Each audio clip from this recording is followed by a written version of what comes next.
My 15-year-old son got his girlfriend pregnant on purpose over Christmas break in hopes that it would persuade me to move our whole family to be closer to them, but when I found out 5 months after and shut him down, he called me disgusting.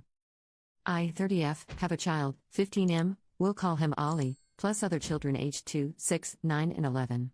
As you can tell by my own age, I was teen parent. I was lucky and we married at 18, still married, healthy relationship, worked our way out of a very dire situation, graduated, started a trade etc., and we are comfortable, stable in all ways. This information is relevant. Ollie has been friends with this girl, we'll call her Bree, since he was 7 years old. Their family used to live in the same city as us and went to the same school, same friendship group. We know her parents and are long-distance friends ourselves, not close friends but say hello when the kids are on video chat, had drinks together before.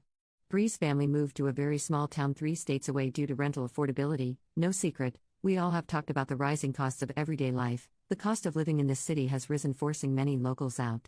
They moved because of that and for better job opportunities 18 months ago. Since then, Ollie has been begging for us to follow, giving us a sales pitch on cheaper housing, better paying jobs, none of which fit either of our professions, the whole works. We have said no because, well, no, but even if we wanted to, our other children are in school, sports and have friends here. Selling and buying another house, finding work outside of our skill set or having to learn new skills, any normal adult would understand this, he does not. Well, fast forward to Christmas. Bree's family come back to our city for a holiday and the kids met up multiple times with each other. It was my understanding that they were always with the other kids, but obviously not since Bree is pregnant, and I am certain it was on purpose.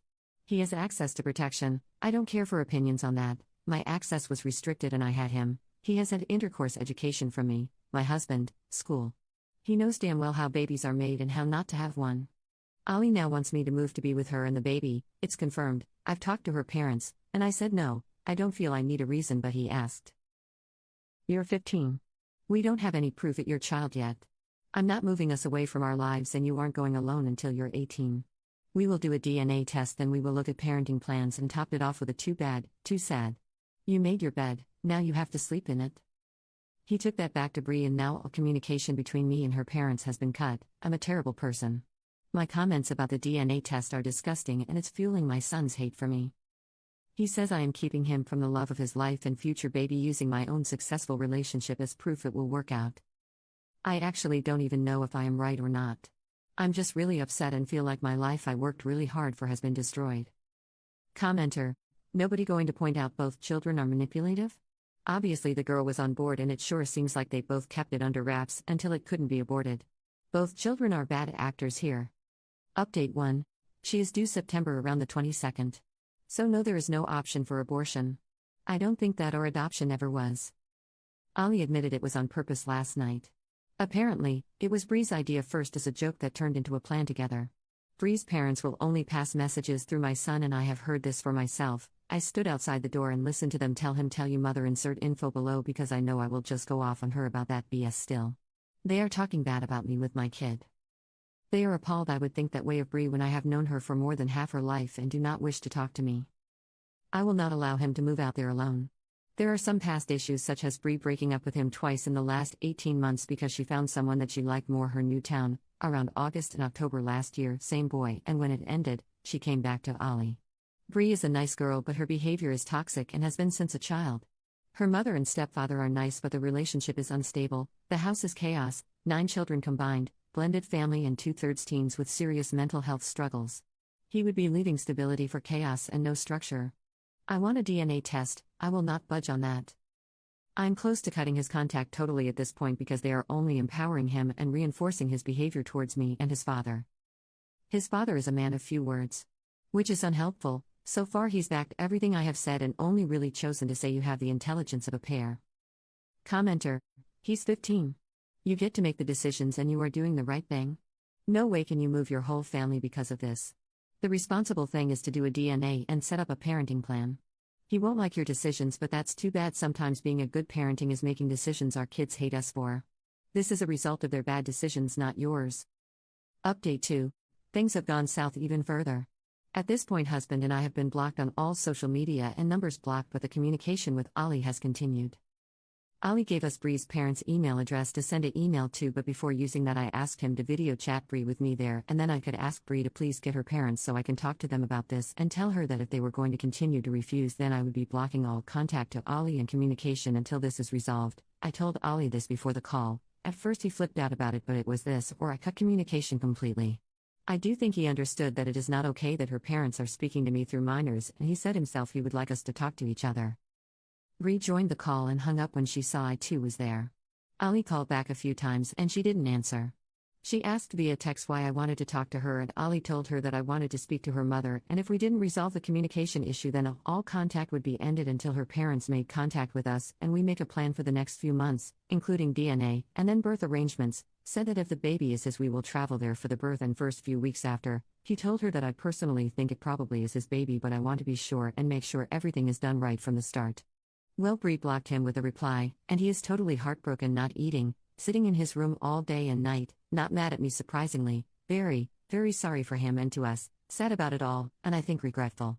He even asked me if there was a way to undo it for himself. I haven't talked about signing over rights, a male abortion his father called it, because I think he's just upset right now. A mutual friend of Bree and Ollie's here in our hometown showed him a few posts she has made in the last 24 hours. Things like "It's you and me against the world, baby girl," and memes about deadbeat dads. She'd also announced the pregnancy, which she hadn't done yet, and the post had some single mother facts and quotes. Ollie's friends knew about the situation, and a few were under the impression he had dumped her and the baby going by the post, but when he explained that what had happened, they all rallied for him in the comments. I said not to, and now she's blocked them, and we can't see what she has posted. This is just a nightmare. I have had a plan personally, not set, but something I wanted to talk to her parents about, but I don't even want to waste my time at this point. Ali gave us Bree's parents' email address to send an email to with said plan. Basically, Bree does DNA blood test.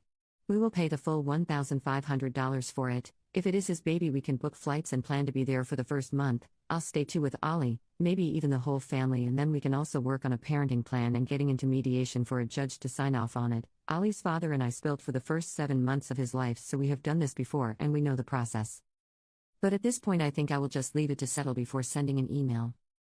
Commenter: reality is about to hit that kid like a fudging train. Update 3.